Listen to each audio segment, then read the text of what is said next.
Hello everyone, welcome back. And if you're new here, hi, I'm Debbie and I make art videos. Happy New Year! I have a little gouache painting for you today of Krampus that I did over the holiday season. I love the holiday season. I love the colors. I love looking at cultures and the different things that they do to celebrate Yule time.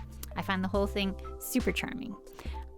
Anyways, I hope you enjoyed this video and my reflections that I have for the upcoming year.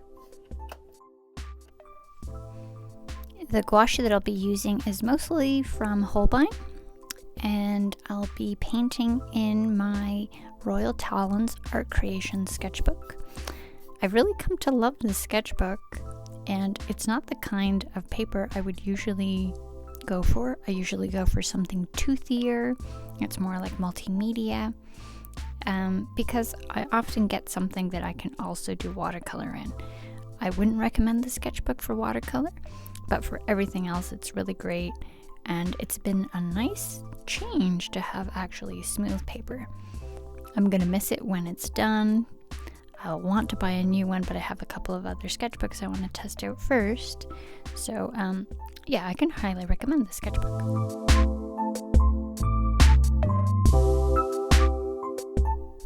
You may have noticed that I use this little spritzer mister thing that I bought at a dollar store, and I just find it really handy to reactivate paints.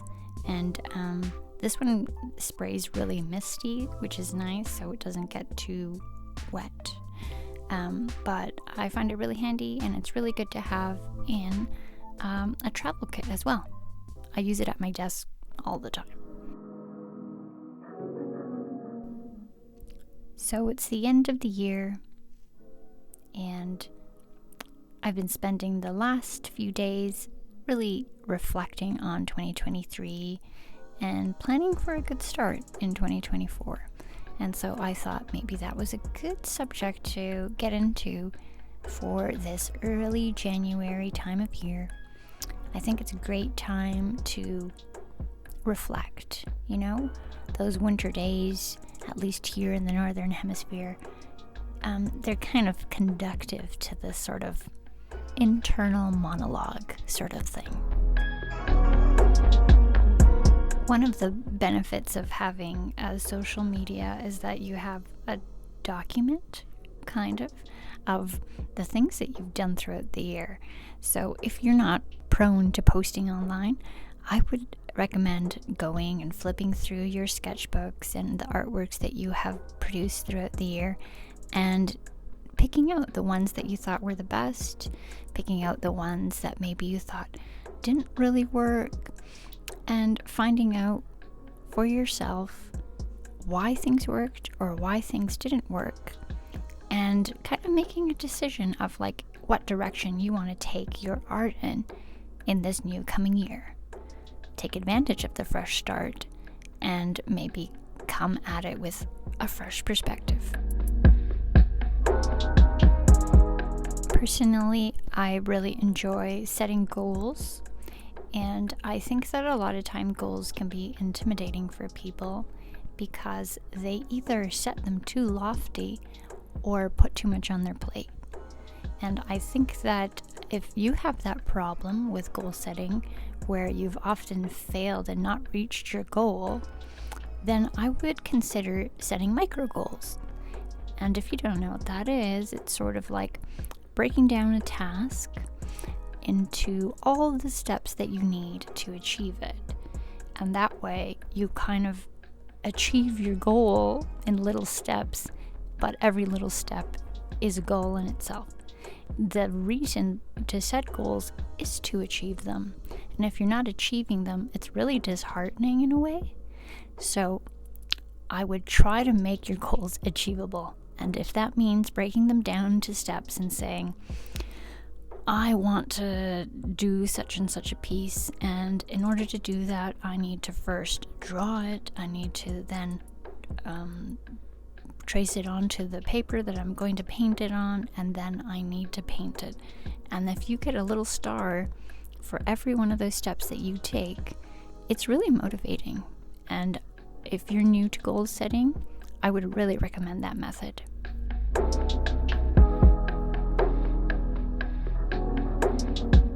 And don't set too many goals.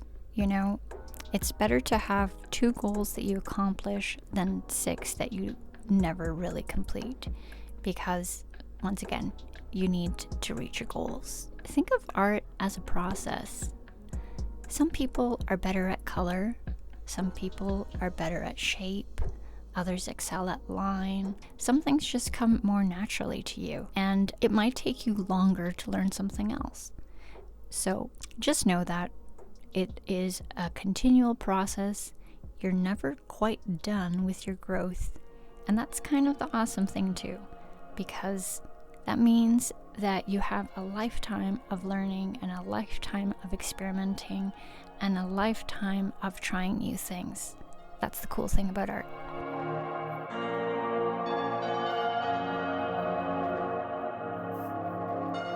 I've decided to focus on 4 or 5 things for the coming year, and I thought I would share with you my art goals for 2024 in hopes that it inspires you maybe, or gives you an idea of ways that you can set your goals. My first goal involves YouTube and making videos and figuring out what that means for me. In the last 2 months, I have made it a goal to produce a video once a week, and I've been able to keep at it. It's challenging, but it turns out what everyone says is true. Consistency is key, and the algorithm has found me, and I've got a few more eyes on the channel, which is great. And thank you for subscribing to all my new subscribers. I hope that we can grow this channel together. So as I'm developing my channel, if you have suggestions, please don't be shy. Share them in the comments below. I'd love to know what you would like to see. Sometimes setting new goals outside of your comfort zone comes with a bit of fear. And I think that that is normal, and you should acknowledge it, but also just don't let it overtake you.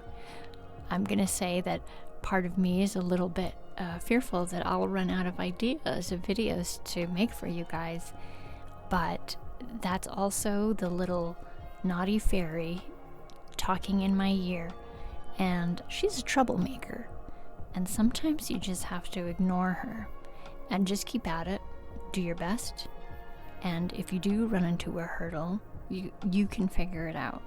You can. And there's no point anticipating a hurdle that's not there. So that's another little piece of advice. Like, don't make a problem that doesn't exist, because there's enough problems that will exist. So don't worry yourself with things that haven't happened yet, because they might never happen.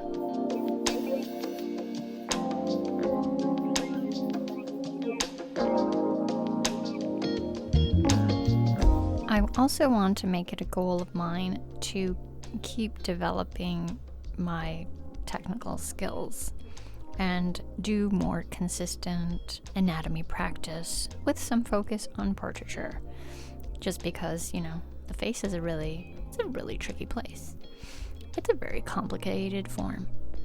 And when I'm just fooling around and doodling, I'm a chronic doodler.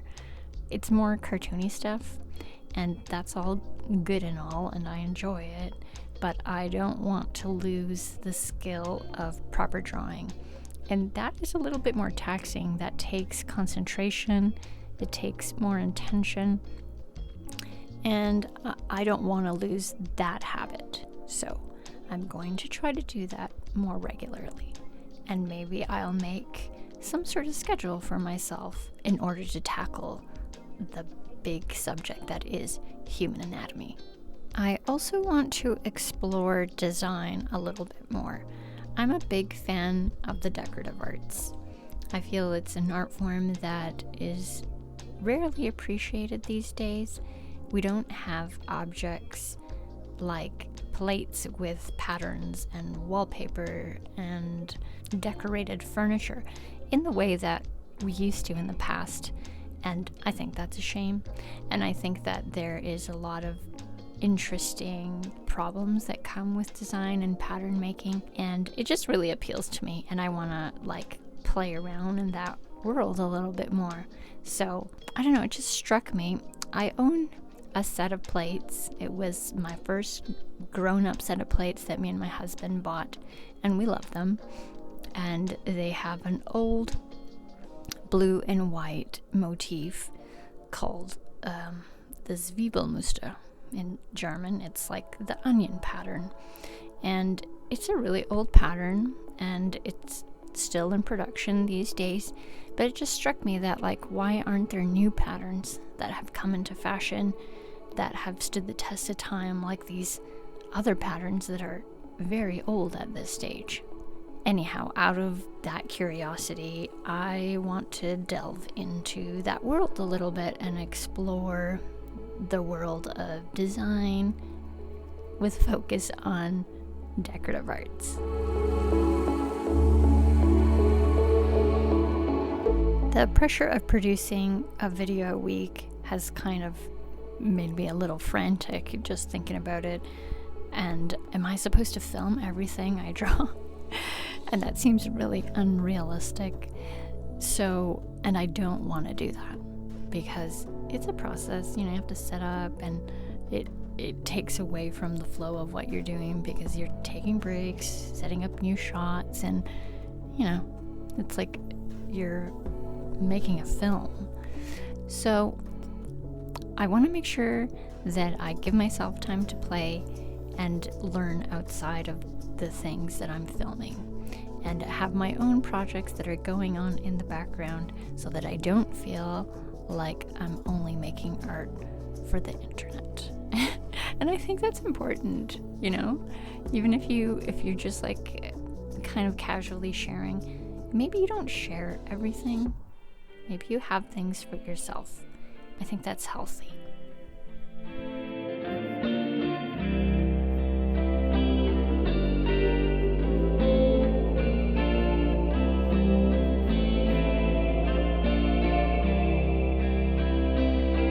Another goal of mine, or the final goal that I have for the year, is to connect with people more. I'm hoping that we connect here and that the comment section becomes a place where we can discuss things together and everyone feels comfortable to do that. I would love that a lot. I live in a very rural place, and if it wasn't for the internet, I don't know if I could survive here, honestly. So I want to make a better effort to develop friendships, because that's something that I have to tell myself to make an effort at. And so I want to be able to make more deeper friendships with the people that I already know online, and hopefully some new art friends throughout the year. It's important, and I think it also feeds your art. It's good to have people that you can talk to about these processes, even if it's just materials and what pencils you like to use. It does something. It really does something for you.